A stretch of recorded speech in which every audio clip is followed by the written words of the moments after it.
If you've traveled recently, you've probably seen the signs. Tourists go home. From Barcelona to Venice, from Amsterdam to Athens.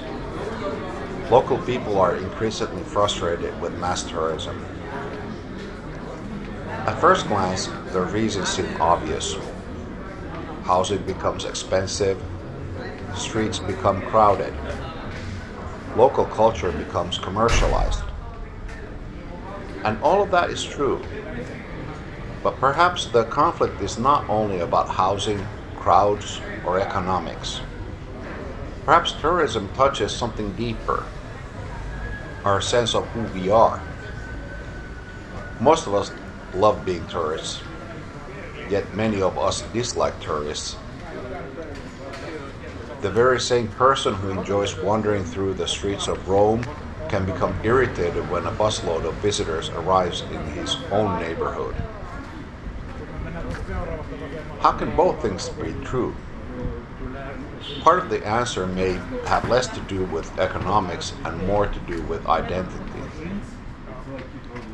Social psychologists have long known that groups often define themselves not only by who they are, but also by who they are not. Communities need boundaries. They need a sense of us. And sometimes that sense of us becomes stronger when there is a visible them. Tourists are ideal candidates. They're temporary, they're outsiders, they speak differently, they behave differently.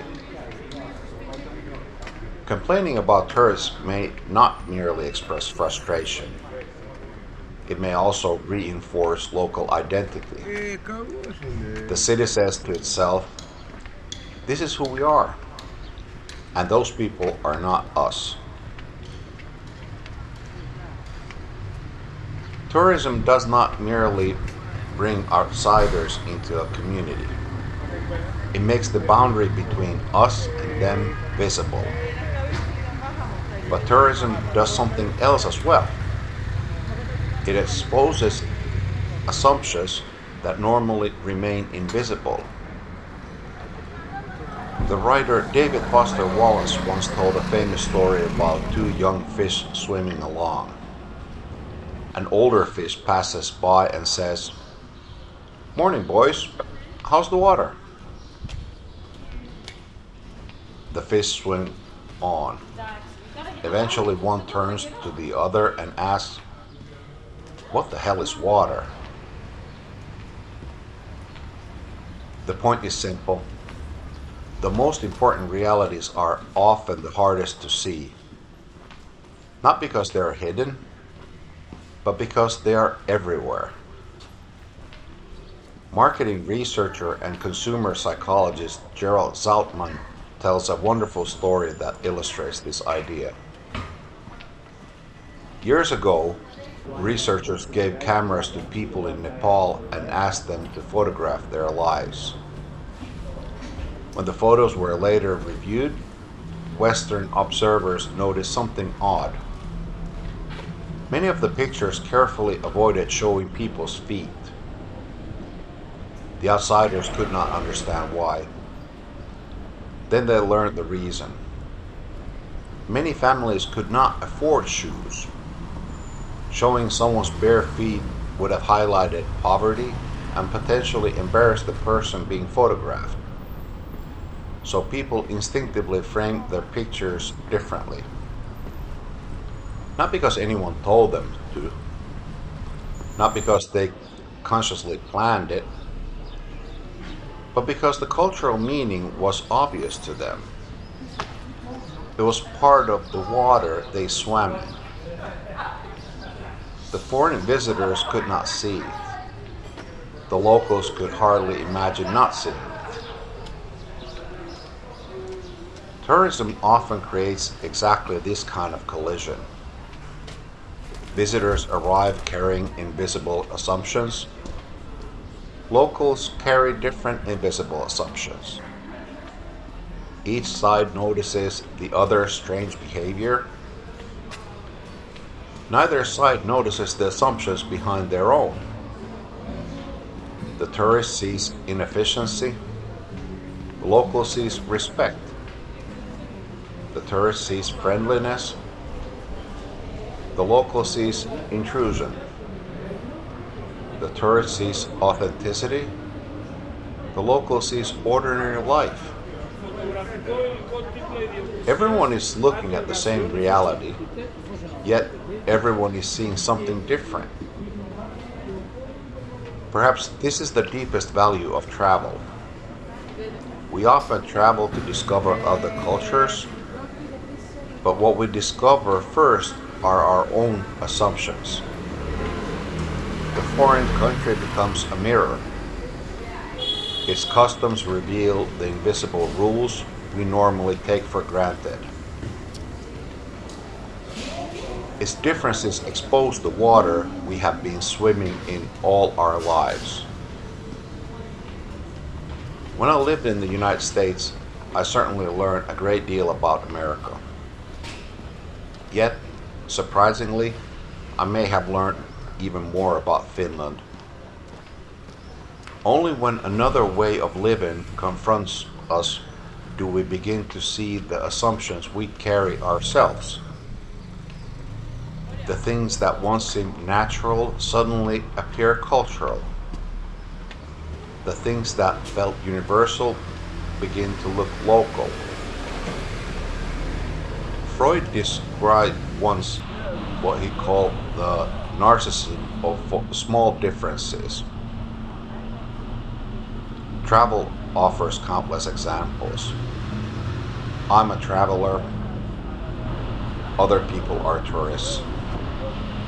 I'm curious, they're annoying. I'm seeking authenticity, they're ruining me. And somehow the person standing directly behind me in the line is always part of the problem, never me. Travel contains many such paradoxes. We want authentic places, but we also want comfort. We want local culture, but preferably in a language we understand. We want untouched destinations, but we also want reliable Wi Fi and excellent coffee. For young adults, especially, travel can carry a particular psychological significance. New cities, new friends, new romances, new futures. For a while, it can feel as though multiple lives remain possible, as though one could belong everywhere at once. Travel does not only reveal different cultures, sometimes it reveals different versions of ourselves, the person we might have become, the life we might have lived, the path we did not take. Eventually, of course, reality returns. Every choice excludes other choices. Every life leaves other lives unlived. Perhaps that is one reason why travel can feel bittersweet. It reminds us not only of what exists, it reminds us of what might have been. Travel has also long been connected to status. Historically, only elites traveled widely. Then the middle classes began traveling, and suddenly destinations once prized for their exclusivity became crowded. The cycle repeated itself again and again. People searching not merely for experiences, but for distinction.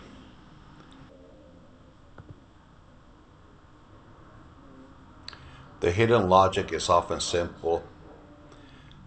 We want to go somewhere before everyone else gets there. But if everyone thinks the same way, eventually everybody arrives. And then the search begins again. The fox is always running just ahead. Yet, despite all these contradictions, I remain deeply sympathetic to travel.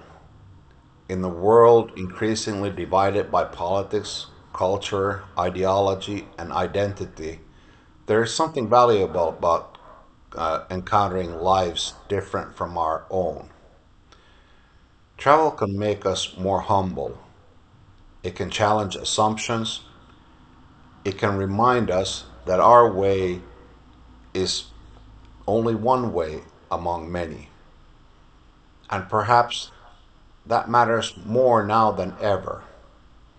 Not because travel reveals some ultimate truth about other people, but because it reveals something about ourselves. The things we consider normal, natural, and obvious may simply be water in which we swim.